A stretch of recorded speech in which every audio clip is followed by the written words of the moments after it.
അപ്പോൾ നമുക്ക് ഇവിടെ പർട്ടിക്കുലർ സൊല്യൂഷൻ്റെ പാർട്ട് ബി ഇൻറ്റു 7n എന്ന് കിട്ടി.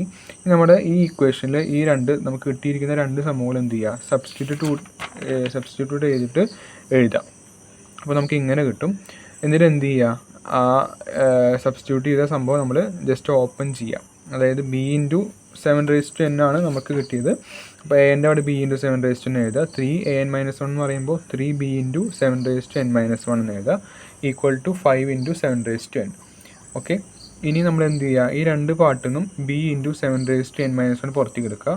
അപ്പോൾ ഇവിടെ നമുക്ക് 7 കിട്ടും, ഇവിടെ നമുക്ക് 3 കിട്ടും, ഈക്വൽ ടു 5 ഇൻറ്റു 7n. നമ്മൾ എന്തിനാണ് ഇവിടെ b ഇൻറ്റു 7n-1 എടുത്ത് വെച്ചാൽ നമുക്ക് എന്ത് വേണം, ഈ എന്നിൻ്റെ പാർട്ട് നമുക്ക് എന്താക്കി കളയണം, ക്യാൻസലായി കളയണം. എന്നാലും നമുക്ക് ബിയുടെ വാല്യൂ കിട്ടുള്ളൂ. ബിയുടെ വാല്യൂ കിട്ടിയാലാണ് നമുക്ക് എന്ത് കിട്ടുള്ളൂ, ജനറൽ സൊല്യൂഷൻ നമുക്ക് കണ്ടുപിടിക്കാനേ പറ്റുള്ളൂ. അതുകൊണ്ടാണ് നമ്മൾ ഈ ബി ഇൻറ്റു 7n-1 ഈ രണ്ടിനും നമ്മൾ കോമൺ ആയിട്ട് പുറത്ത് എടുത്തത്. എന്നിട്ട് 7 - 3 എന്ന് എഴുതി, ഈക്വൽ ടു 5 ഇൻറ്റു 7n. അപ്പോൾ ഇവിടെ 7 - 3 4 എന്ന് കിട്ടും.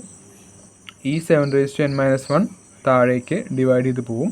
അപ്പോൾ 4b equal to 5 into 7n divided by 7n-1 എന്ന് കിട്ടും. 4b equal to 5 into 7 35, b equal to 35/4 എന്ന് കിട്ടും. അപ്പോൾ നമുക്ക് പർട്ടിക്കുലർ സൊല്യൂഷൻ എന്തായിട്ട് കിട്ടി, 35/4. നമ്മുടെ ഫോർമുല എന്തായിരുന്നു, b ഇൻറ്റു 7n ആണ്. അപ്പോൾ ബിയുടെ വാല്യൂ 35/4 ഇൻറ്റു 7n എന്ന് കിട്ടി. ഓക്കെ ആണല്ലോ. ഇനി നമുക്ക് ഇപ്പോൾ ഹോമോജനസ് പാർട്ടും കിട്ടി, പർട്ടിക്കുലർ സൊല്യൂഷൻ്റെ പാർട്ടും കിട്ടി.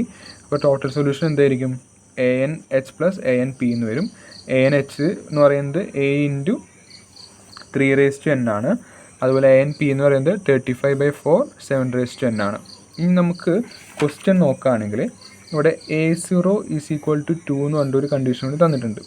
അപ്പോൾ നമ്മൾ എന്ത് ചെയ്യുക വെച്ചാൽ a0 എന്ന് പറയുന്നത്, അതായത് n-ന് വാല്യൂ 0 കൊടുത്തു കഴിഞ്ഞാൽ നമുക്ക് എന്ത് കിട്ടും, റൈറ്റ് സൈഡിൽ 1 കിട്ടും. അതാണ് അതിൻ്റെ അർത്ഥം. a0 = 1ൻ്റെ അർത്ഥം എന്താണ്, n-ൻ്റെ അവിടെ